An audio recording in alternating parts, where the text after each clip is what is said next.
Entre mis manos cogí un puñadito de tierra.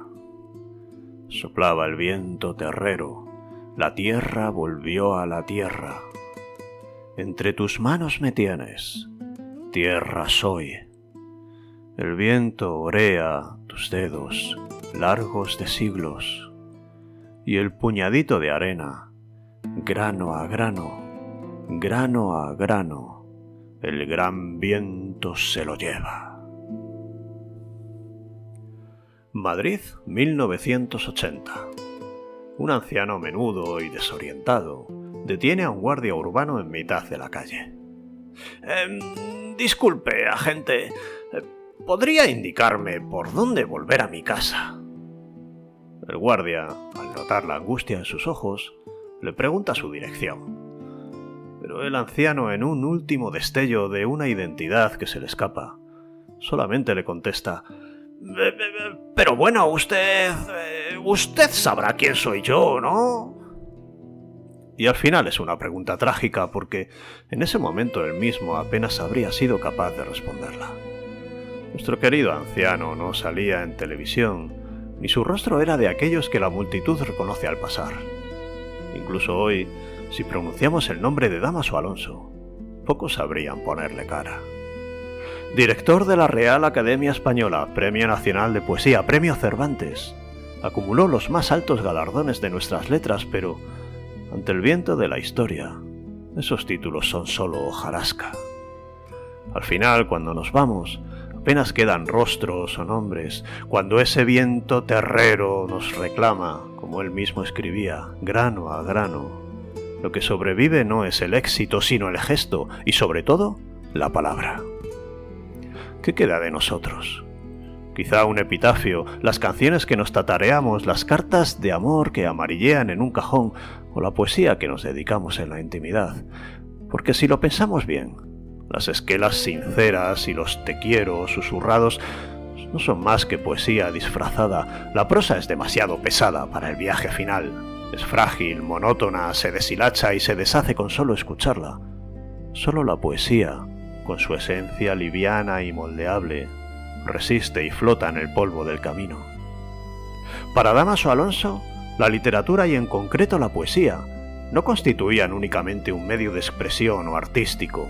Dámaso consideraba la poesía como un arma de exploración e investigación, una poderosa arma del lenguaje contra la propia razón incluso.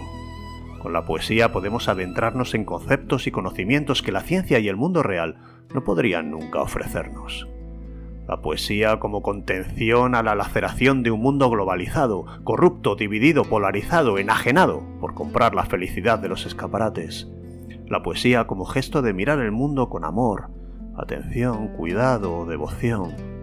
La poesía en su más profundo sentido constructivo, como una oración de paz interior y exterior, basada en la imaginación y la riqueza germinativa de la experiencia simbólica.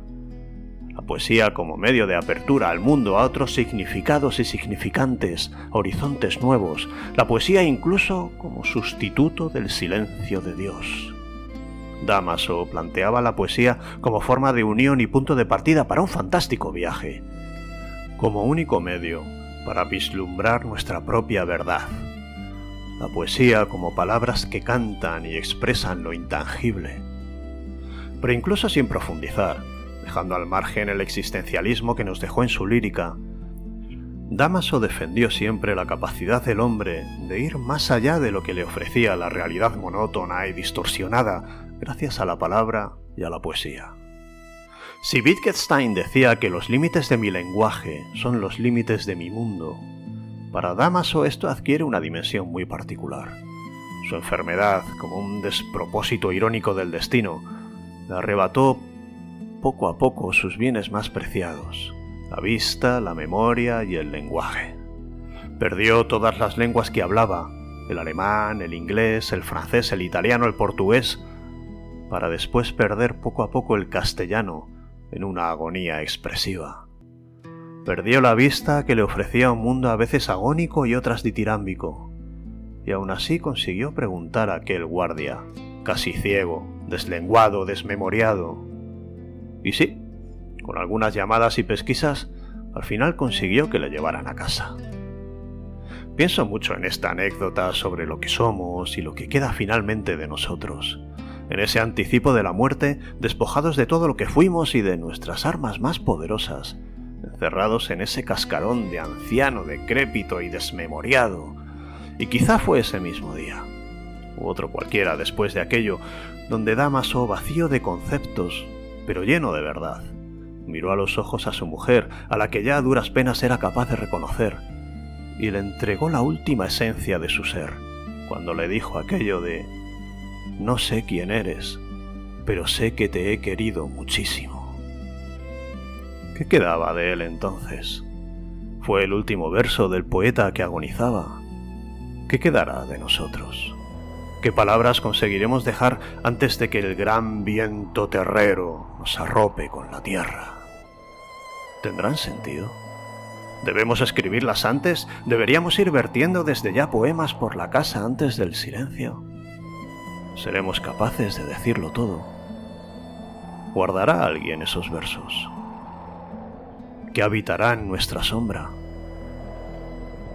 ¿Seremos capaces de volver a casa?